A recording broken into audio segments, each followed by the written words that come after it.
Olá, tudo bem? Seja bem-vindo a mais um vídeo, a mais um momento com Deus, onde juntos nós temos a oportunidade de meditarmos na palavra de Deus e termos um contato mais íntimo com o nosso Criador.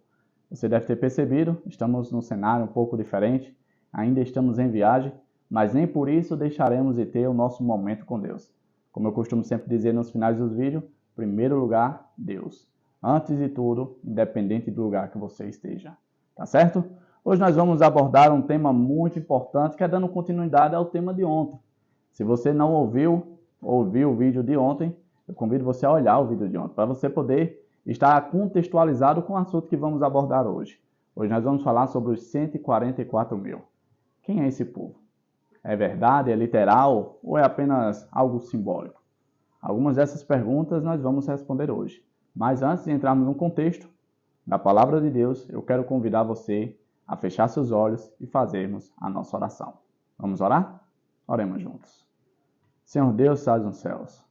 Como é bom estar diante de Ti, como é bom aprender diretamente do Teu Espírito, pois pela fé cremos que Ele é o autor da mesma, e nada melhor do que aprender diretamente do autor. Fica conosco, dá-nos a Tua presença, em nome de Jesus Cristo. Amém. Bom, como já foi mencionado, o tema de hoje é os 144 mil. Vamos dar continuidade ao contexto que abordamos ontem. Eu quero convidar você a abrir sua Bíblia no livro de Apocalipse. O último livro da Bíblia é bem facinho de achar. Vai lá para o finalzinho, livro de Apocalipse. Nós vamos ler aqui o capítulo 7.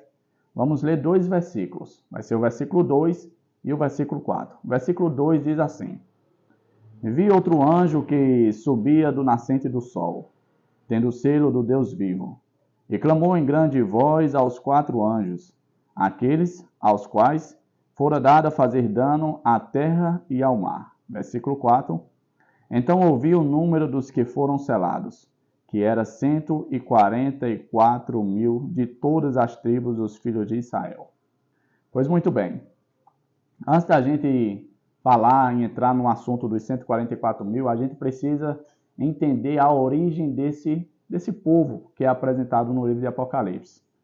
Primeiro, se você olhar o capítulo 6, você vai perceber que algumas coisas estavam para acontecer no mundo. Você vai ver ali, por exemplo, a abertura de 6 selos, e cada selo acontece algo em especial. E aí, quando João teve essa visão, foi dito aqui no versículo 2, que saiu um anjo e falou para 4 anjos que estavam responsáveis por trazer dano à terra. E disse: olha, segura, espera, eu vou selar esse povo, eu vou separar esse povo, eu vou mostrar a quem esse povo pertence. Depois que houver feito essa separação, essa distinção entre 2 povos, aí acontece as outras coisas que estão para acontecer no mundo. Ontem nós abordamos um pouquinho, entramos um pouquinho nesse assunto, e falamos que no final dos tempos algumas catástrofes naturais irão acontecer no fim dos tempos. E talvez você esteja pensando: Davi, então nós já estamos no fim do tempo. Pois só o que vê hoje, se você ligar o noticiário, é tragédia natural em todo canto, enchente, terremoto, furacão. É bem verdade que nós já vivemos no tempo do fim. A questão e a diferença é que com o passar do tempo essas coisas vão se intensificando cada vez mais. E por mais que a gente já tenha julgado ter visto coisa muito feia, olha, você ainda não viu nada. Mas aí acontece o seguinte: o povo é selado. Ontem nós abordamos esse assunto, vimos para qual a finalidade do selo, e depois que o povo é selado, esse povo é contado. E a Bíblia apresenta um número de 144 mil. A pergunta que fica é: o que significa esse número de 144 mil? Será que é apenas o povo que vai para o céu? Será que é apenas o povo que vai estar vivo, que pertence a Deus nesses últimos dias? O que representa esse número?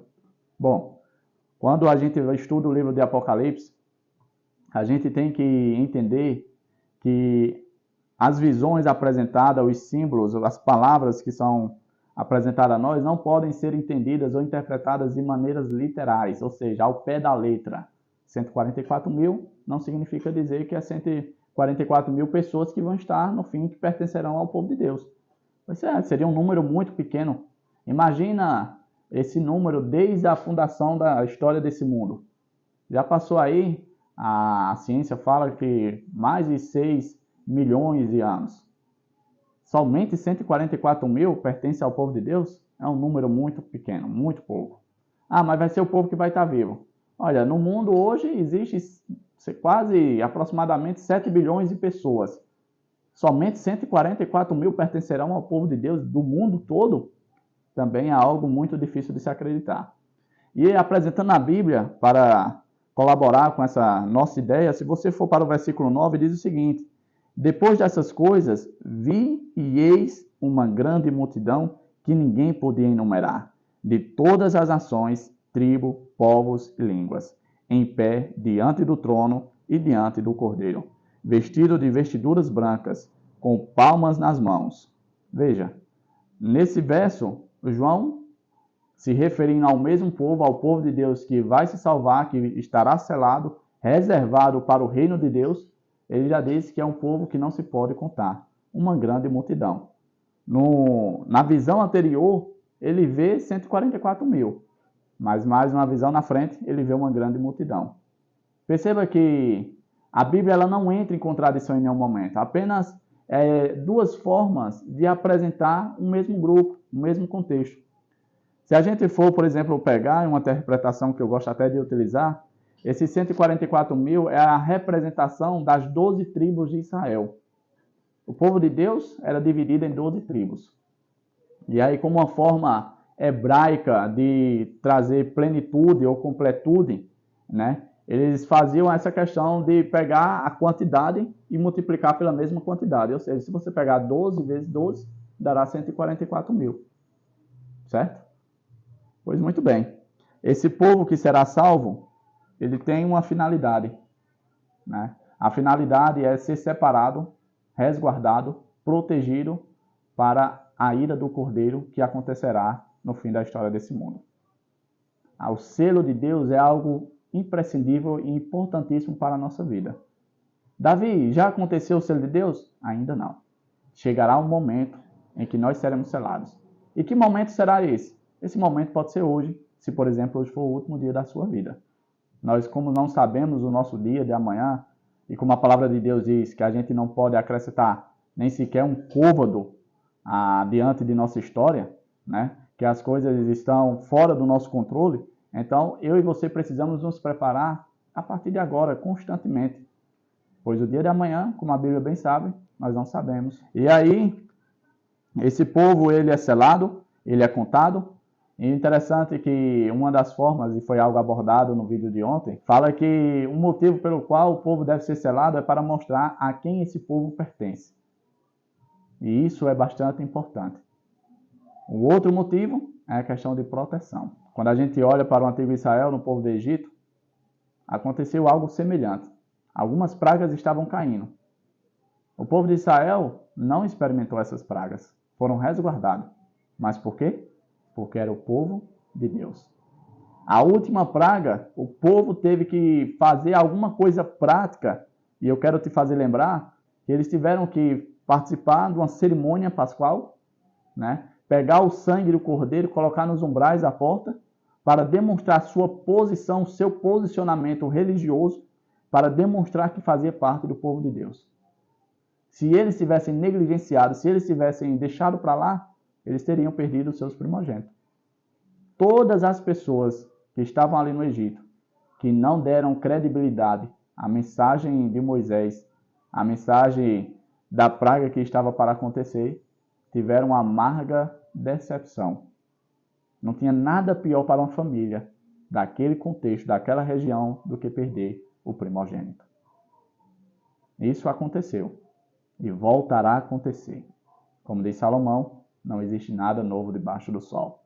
Então, que você hoje possa procurar fazer parte do povo de Deus, se posicionar ao lado do povo de Deus, para muito em breve eu e você sermos selados. E após sermos selados, seremos protegidos das coisas terríveis que estão para acontecer. Tá bom? Chegamos a mais um fim do nosso momento com Deus. Eu espero que você possa procurar ter momentos de estudo da palavra, pois é quando eu e você meditamos no estudo da palavra que somos apresentado a verdades essas que produzirão vida e que nos conduzirão para a vida.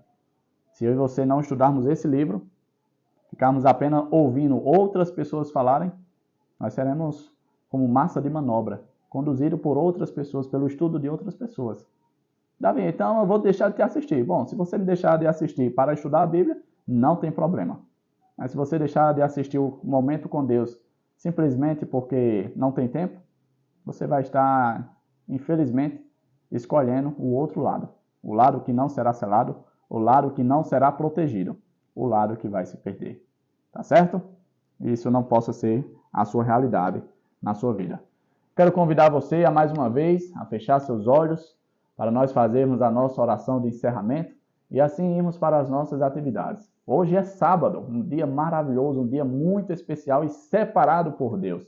Então que o Papai do Céu possa te abençoar desde já. Tá certo? Feche seus olhos e ore comigo. Senhor Deus, estás nos céus, como é bom estar diante de Ti e aprender com os Teus preceitos, os Teus ensinamentos. Que o Senhor possa nos dar sempre a porção dobrada do Teu Espírito, para assim nós irmos cada vez mais amadurecendo nessa jornada que nos conduz para o céu. Fica conosco, perdoa os nossos pecados, em nome de Jesus Cristo. Amém. E como eu costumo sempre dizer, foi um prazer estar com você. Papai do Céu possa te abençoar no dia de hoje. Que o dia de hoje seja feliz, alegre, divertido, um dia diferente dos demais dias. E que, como eu costumo sempre dizer, em primeiro lugar, o reino dos céus. Sempre na nossa vida, em primeiro tem que vir Deus.